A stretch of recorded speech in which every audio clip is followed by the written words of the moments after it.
Teacher के बारे में कहा जाता है कि क्या कहे अहबाब क्या कार्य नुमाया कर गए, क्या कहे अहबाब क्या कार्य नुमाया कर गए, बीए किया, नौकर हुए, पेंशन मिली और कर गए।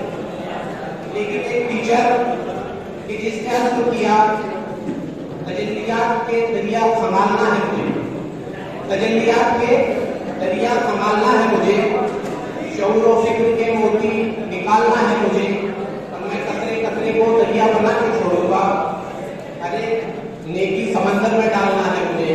मैं आज के इस प्रोग्राम पे सर डॉक्टर अब्दुल करीम सालार साहब से इस शेर के साथ मुल्तमिस हूँ कि अपनी आंखों में जो पर्दो शरत रखते हैं, अपनी आंखों में जो पर्दो शरत रखते हैं, हम भी सूरज को बुझाने का हुनर रखते हैं। और हादसे क्या हुए रास्ते में मुझे याद नहीं, आगले पाव के तफसील सफर रखते हैं डॉक्टर अब्दुल करीम सालार साहब।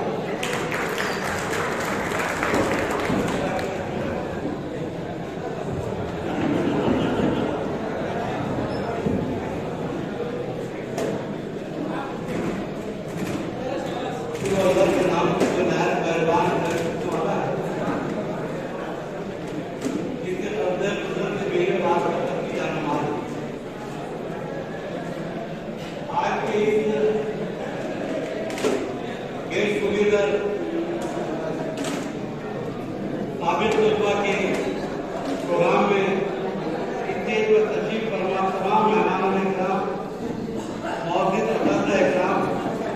सामने बैठे हुए हमारे तमाम स्टाफ के मेहमान और बड़ी मुश्किल से कई चेहरे नजर आए, पहचान हुई, किसी का कद लंबा हो गया, किसी की दाढ़ी बढ़ गई, कोई मोटा हो गया, पहचानने में बहुत दिक्कत हुई। और मुझे वो शेर याद आया कि इस बार सफर से हम किस शान से लौटे हैं, इस बार सफर से हम किस शान से लौटे हैं, अहबाब ने पहचाना हमको बड़ी मुश्किल से। मैंने पेशरों मुकर्रीम को टोका तो नहीं, लेकिन दुआ की कि अल्लाह ये 2-3 मिनट का अपने काम निपटा ले, वरना बचा कुचा बंगाल मेरे सामने बचा निपटा के निपटा है। और अगर जाती तकलीफ नहीं हुई तो इस बात को ऑफिस में लेकर मैं अपनी बड़ा निकाल दूंगा। अब शायद मेरी भी उम्र बड़ी है तो बहुत देर सदारत ही मिल रही है। पहला बैट्समैन पहले रहता था, मैं मुझे सदारत दे रहे। अब जब सदारती तकलीफ होती है तो ज्यादातर माइक वाला, गिटार वाला, कैट वाला इनकी गलती ज्यादा रहती है। अब मेरे हिस्से में ऐसे ही सब थके हारे लोग आते हैं। किसी को भूख लगी है, कोई दुआ कर रहा है मुझे देखकर जल्ले जला को आई बोला आधा घंटे मेरी स्पीच सुनने के लिए मेरे तरफ से थे। लेकिन मुझे याद आया कि ऐसा माहौल ही कैसे होता है। मेरी खिदमत की खातिर मुझे जो मिलता है मैटरनिटी होम में, जब अंदर डिलीवरियां होती है तो बाहर रिश्तेदार बैठते हैं, शोहर बैठता है, ख़वातीन बैठती है। नर्स ने अपने सफेद कागज में एक काला बच्चा था, ज्यादा पैदा हो बोली लोग सावले होते हैं। एक आदमी उठा, उसने कहा कि नर्स लड़का है लड़की? बोले लड़का है। तो लाइए मेरा बेटा है। बोले आपने कैसे पहचाना? बोले मेरी बीवी हमेशा मुझे दवा होने खिलाती है, इसलिए अब इनके सामने में क्या बात है? वो जमाना अलग था जब ये बिल्कुल आंखें देखकर प्रोफेसर की टीचरों की बैठा करते थे। अभी तो आजाद परिंदे, इनको कवर करना बहुत मुश्किल है।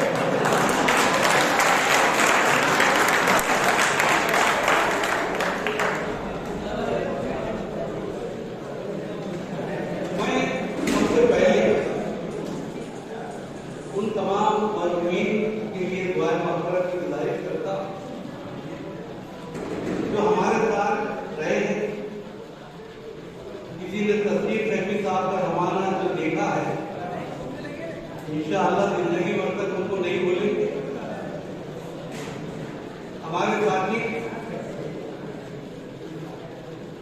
डॉक्टर अब्दुल गफ्फार मलिक साहब, एडवोकेट नवीरुद्दीन शेख साहब, मोहम्मद इब्राहिम अब्दुल नबी साहब, ऐसे बहुत सारे साथी आज हमें नहीं है। हम इस खुशी के मौके पर इन सब के लिए मजलूमी के लिए दुआएं मग़फ़िरत करते हैं कि अल्लाह उनकी कब्रों को नूर से भर दे और कब्र जन्नत नसीब करे। मैं इस वक्त उन तमाम डॉक्टरों के लिए भी दुआ करता हूँ जिन्होंने कोविड-19 के अंदर खास तौर से रियासत महाराष्ट्र में हमारी यूनानी के डॉक्टरों ने इंसानी जानों को बचाने के लिए अपनी जान निछावर कर दी। मैं दुआ करता हूं कि अल्लाह तबारक व तआला, मुफ्ती साहब मैंने सुना है कि वबा के अंदर अगर किसी की वबा से मौत हो जाए तो अल्लाह तबारक व तआला उसे शुहदा का एक दर्जा दे। मैं उनके लिए भी दुआ करता हूं कि अल्लाह ताला उनके दर्जे को शुहदा का दर्जा दे। जो बच्चे यहाँ से फारिग होकर, अब बच्चे तो नहीं कहूँगा, 2-3 के तो यकीनन आपको कॉलेज में बच्चे होंगे, कोई कुआरा तो शायद रहा ही नहीं हो, और अगर रहा है आपको दुनिया में, और अगर रहा है तो अल्लाह ताला उसको भी एक अच्छी डॉक्टर भी अदा करे। हालांकि जिनकी शादी हो गई आमीन जरा धीरे बोल रहे हैं, एक दूसरे को ऐसे गले मिल के हमारे डॉक्टर तकरीर कर रहे हैं, लेकिन नहीं तो आपका बड़ी मिल रहा है। तो 5 साल का पीरियड उनका जो जमाना उनको याद आ गया, सब भूल गए। घर में थे तो बीवी दिखती थी तो उससे मिलते थे, आज छुटकारा मिला तो सारे दोस्तों से मिल रहे। सब बीवी बच्चों को छोड़कर यहाँ पर आए। 2 दिन 4 दिन की चांदी होती है, लेकिन ये 2 दिन की चांदी होने वाली है। फिर गजल लाइट में और कवाली में हमको बुला लेना, हम शरीफ लोग हैं, सामने से सुनेंगे और हमें भी हमारे जवानी के दिन याद आ जाएगा। और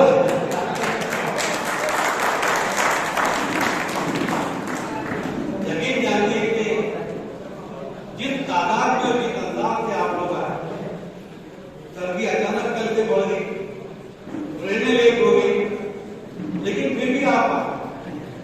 ये आपकी मादर इल्मी की मोहब्बत का नतीजा है।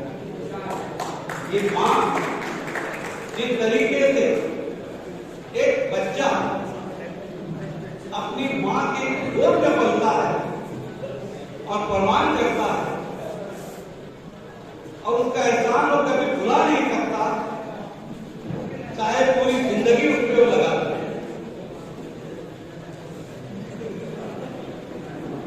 ऐसी तालिब इल्म की दूसरी माँ उसकी मादर इल्मी होती है, और मादर इल्मी का एहसान मानना ये भी एक इंसानियत का बहुत बड़ा सबूत है, अखलाक का सबूत है। हुजूर पाक सल्लल्लाहु अलैहि वसल्लम के पास एक सहाबी आए और आपसे कहने लगे, हुजूर मैं अपनी माँ को हज के लिए लेके जा रहा था, माफ कीजिए कि हुजूर मैंने जिंदगी भर अपनी माँ को बहुत अच्छे तरीके से खिदमत की, हर चीज खिलाई जो उनकी पसंद थी, वो कपड़े दिए, पाँव दाबे, सर दाबा, अपने कंधों पर बिठाकर हज कराया। क्या हुजूर मैंने अपनी माँ की मोहब्बत का हक अदा किया है? हुजूर पाक सल्लल्लाहु अलैहि वसल्लम ने फरमाया है, फला तूने अपनी माँ की उस कुर्बानी और मोहब्बत का कोई हक अदा नहीं किया, बल्कि 9 महीने तू उसके शिकम में रहा और एक वक्त के दर्द का बदला भी तुमने उसको दुनिया में नहीं दिया। ये मादर इल्मी और मादर हकीकी का एहसान है कि हम दुनिया में बाहर निकलकर कुछ कर पाते हैं। तकलीफ भी आपको दुनिया में लाने का जरिया है, और यकीनन आप आज अपनी जिंदगी में अल्हम्दुलिल्लाह जिस तरीके से यहाँ पर आपके चेहरों पे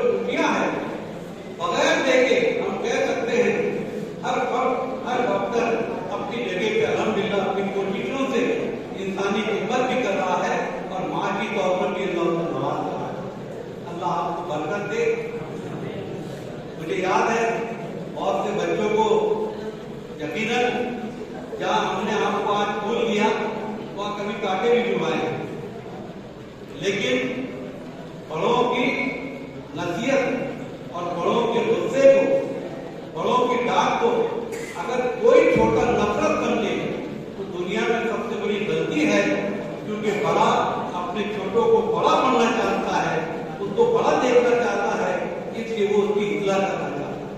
हमारा मकसद यकीनन हमने जिन बच्चों के साथ सख्ती की या हमारे स्टाफ ने सख्ती की, उनका मकसद यही रहा है आप दुनिया में कामयाबी हासिल करें। अल्हम्दुलिल्लाह हमें वो नजर आता है। हम बालापुर, अकोला इधर जब गए प्रोग्रामों में गए, बहुत से लोगों ने दवाखाने शुरू किए, हमें उसके लिए बुलाया प्रोग्राम के लिए, तो कई बच्चों की आंख में आंसू थे और उन्होंने गले मिलकर ये कहा, बोले अंकल थोड़ा और सख्ती करते तो और मदद करते। आज अल्हम्दुलिल्लाह में क्यों, क्या बात है, बोले शादी भी होगी, फ्रॉड भी होगा, शादी भी होगी। अरे उनको याद आया कि हम अगर एक अच्छे डॉक्टर या सख्ती की वजह से नहीं बनते तो डिग्री रहती बड़ी, मरीज कोई ना रहता, लेकिन हमको जिस तरीके से वहां पर सख्ती के साथ पढ़ाया गया, हॉट मॉट से रोका गया, उसका नतीजा ये है कि हमारे कंट्री बहुत अच्छी चल रही है। तो मैं आप सबको मुबारकबाद देता हूँ। और साबित तौर किसी भी अदारे की बैकबोन होते हैं, वो उसकी रीढ़ की हड्डी होते हैं, क्योंकि आप इस अदारे को नजदीक से देख चुके हैं। अदारे बहुत चलते हैं और माफ कीजिए कि कुछ अदारे बिजनेस के एतबार से चलते हैं, लेकिन जहां तक हमारे अदारे का ताल्लुक है, हम गर्व से कह सकते हैं मेरे तमाम साथियों ने अपनी जिंदगी लगा दी, लेकिन बेईमानी और कभी भी करप्शन को अपने हाथ में नहीं रखा। जब हमारे पास पावर थे तब भी आप जानते हैं, जो दिया तो उसका भला, जो ना दिया तो उसका भला। और आज अल्हम्दुलिल्लाह उनको अल्लाह ताला ने बहुत नवाज दिया। एक ईमानदार अदारे का, एक मुस्लिम अदारे का पूरा प्रोपेगेंडा, पूरा प्रैक्टिकल डेमो वो आप लोग हैं। आपको देखकर लोग जो है यहाँ पर आने की कोशिश करते हैं, और हम यही कहते हैं कि यहाँ पर कॉलेज में वही आए जो काले पानी की सतह भुगतने के लिए तैयार है। ये 4.5 साल की आपकी मेहनत, ये आपकी जिंदगी भर की कमाई होती है, वो कामयाबी का राज होता है। वरना जो लोग ही है मुंह के अंदर अपनी लाइफ गुजार देते हैं, आप जानते हैं कि उसका नतीजा क्या होता है। मैं यूनानी के तमाम लोगों को मुबारकबाद देता हूँ। साबित तुलबा नाम नहीं लेता, लेकिन एक मौका ऐसा भी आया कि हुकूमत हिंद ने इकरा यूनानी कॉलेज को परमिशन नहीं दिया, और इकरा के चाहने वालों ने ये बात फैला दी कि इकरा कॉलेज बंद हो रहा है, इकरा कॉलेज बंद हो रहा है। मुझे कहते हुए बहुत मेरे राउंड में खड़े हो रहे कि चंद तलबा मेरे पास में आए और उन्होंने ये कहा कि हम इसलिए आए हैं कि सर आपको अगर पैसे कम पड़ते हैं, हम पैसे जमा करके देंगे, इकरा कॉलेज को बंद मत होने देंगे। हमारी कमाई, यही तो हमारी खरी कमाई है। जिन बच्चे यहाँ पे देख चुके हैं कि एक खलीफा हजाम का बेटा यहाँ पर तालीम हासिल करता है, पैसों की किल्लत है, और जब आज उसको हम देखते हैं तो वो मल्टीप्लेक्स हॉस्पिटल चला रहा है, और उसको एहसास हुआ कि ये कॉलेज में बुरा वक्त है, दौड़ कर आए 2-4 बच्चे, कहा कि आपको पैसे की जरूरत है, हम 1 करोड़ रुपए जमा करके देंगे साबित का, लेकिन आप इस कॉलेज को बंद मत होने देना। अल्हम्दुलिल्लाह इसकी नौबत नहीं आई और कॉलेज फिर अपनी तरक्कियों की तरफ जा रहा है। ऐसा ही नहीं, आपके जमाने से लेकर आज तक बहुत सारे बच्चों को गोल्ड मेडल मिले, बहुत सारे बच्चों को यहाँ पर मेरिट लिस्ट में नाम आया, लेकिन मैं तारिक अब्दुल साहब आपकी तमाम टीम को मुबारकबाद देता हूँ, बच्चों को मुबारकबाद देता हूँ। इन साबित तौर पर बात बताना चाहता हूँ कि इस साल और गुज़िश्ता साल जो FY है, इस पे यूनिवर्सिटी के अंदर कॉलेज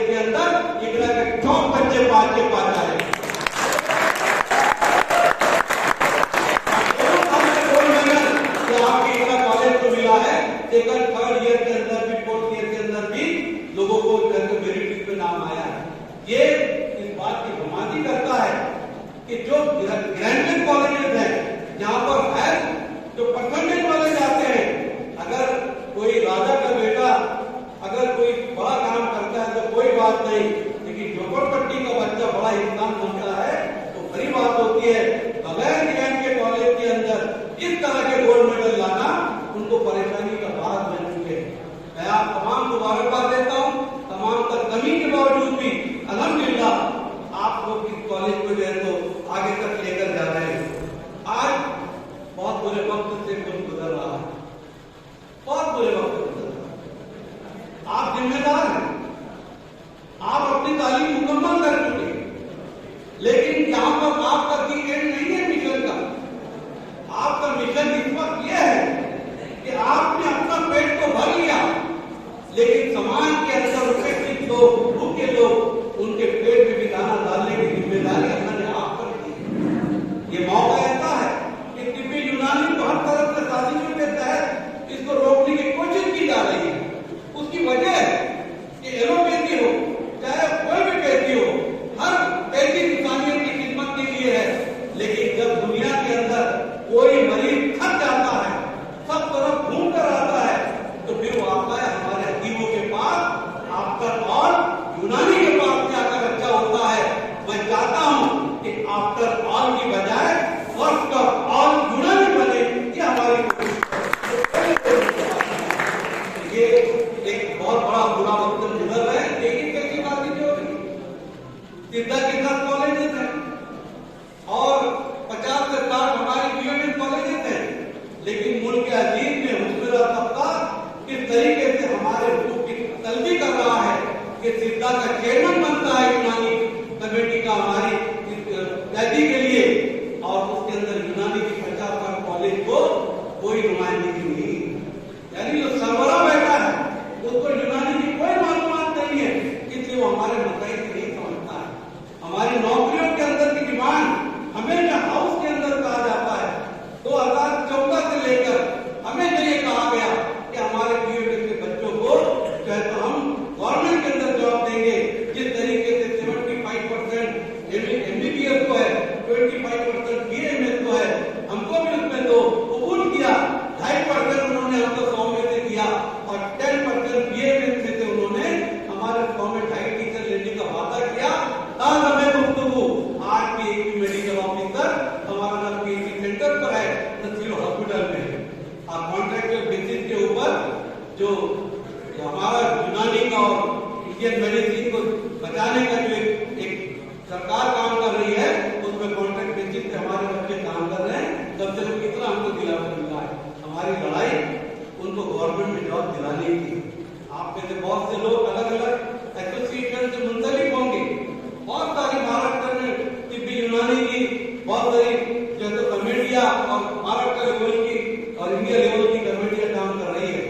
आप यहाँ से जाने के बाद अगर आप किसी अपनी पसंद के एसोसिएशन से नहीं जुड़े होंगे तो जुड़िए, और जुड़कर उनकी ताकत बढ़ाकर हुकूमत के सामने अपनी बात मुद्दत तरीके से कीजिए कि यूनानी को उसका हक चाहिए। और ये कोविड के अंदर लोगों ने देख लिया कि क्या हालत हुई। अगर यूनानी के डॉक्टर ना होते तो शायद है कि मरने वालों का ये आंकड़ा हजारों की तादाद में होता, ये हम दावे से कह सकते हैं। हमारे डॉक्टरों ने जाबाजी से काम किया, हमारी दवाइयों ने जाबाजी से काम किया, और अल्हम्दुलिल्लाह उसके नतीजे जो है तो हमारे और आपके सामने आ रहे हैं। हुकूमत ने आज तक हमारे लिए कुछ नहीं किया। मैं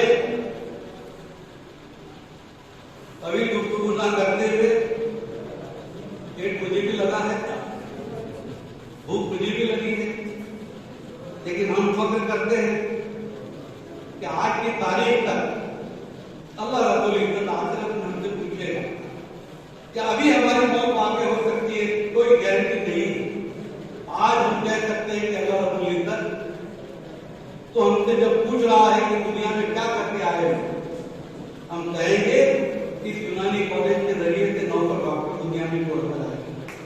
शायद एक हमारी हॉस्पिटल का सामान बने, और अल्हम्दुलिल्लाह बच्चों को हमारा बात कि वो भी यहाँ पर वाकई में डॉक्टर बनने के लिए आ रहे हैं।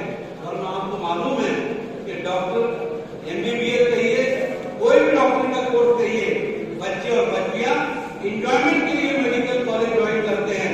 लेकिन अल्लाह का बहुत करम है, आपने एक मिसाल कायम की कि संजीदगी के साथ डॉक्टर बनना ये भी इंसान के लिए कितना जरूरी है।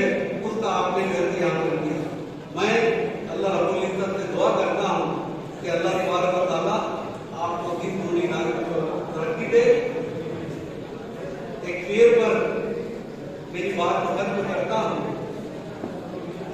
क्योंकि ये 2 दिन के बाद में मुझे आपको मैं चाहता हूं कि याद करें कि आपके बिगड़े तो शायद कभी ख्वाबों में मिले, आपके बिगड़े तो शायद कभी ख्वाबों में मिले, जिस तरह सूखे हुए फूल